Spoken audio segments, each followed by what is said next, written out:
So today we're going to be preparing a traditional Thanksgiving side with a little bit of a New Mexico twist. We've got about 1/3 pound of green beans here, some beautiful piñon nuts, a little bit of butter, and salt and pepper. So we'll start by cleaning our green beans, line them up, cut off the stems, and remove the bottom of the beans. I've got a pot of boiling water that we're going to drop these into. We've got butter here. While we've got that cooking, we're going to go ahead and add the butter to our sauté pan, and then we'll add our delicious New Mexico twist, fresh piñon nuts out of the shell. So we'll just sprinkle those into the pan. So now that I'm starting to see the nuts and the butter brown ever so slightly, I'm going to check my green beans and watch for their color to darken ever so slightly. We're just going to grab these using the tongs and lower them into the fry pan. Be careful at this point because it is going to pop and snap a little bit and you don't want to burn yourself.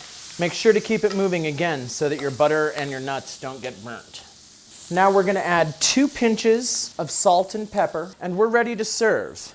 So we'll pull our beans out first, and then we'll simply dress with the remaining nuts and butter from the pan. So in this segment, we're going to be making one of everyone's favorites for Thanksgiving, mashed potatoes, only with a little bit of a spicy twist. So we've got our red potatoes, our red chili and cumin in the dry form, our red chili puree, a little bit of buttermilk, ample helping of salt, and some melted butter. So we've got our potatoes of different sizes, and we're going to want to cut these to where they're all about the same size so that they cook evenly. So you use just a simple table fork, stab one of your pieces of potato, and then when they're ready, they should crumble and easily fall from the fork. And you'd usually pour those out into a colander and strain them. So we're going to start by adding our melted butter and our buttermilk. We're just going to use a hand smasher here. These are more of a rustic style of potato. And you're going to want to be careful not to slosh yourself with the hot melted butter. So we're going to give these a good coarse mash, and it's about time for us to add our dry ingredients. We'll take our dried chili and cumin, sprinkle it on the top, and our salt, and just mash a little bit. So now we're starting to get a beautiful even color on our potatoes, and it's time to add in my favorite part, the pureed hot red chili.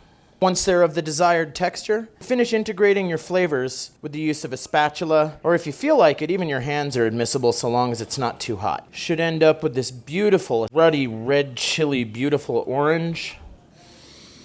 Oh, and it smells like heaven.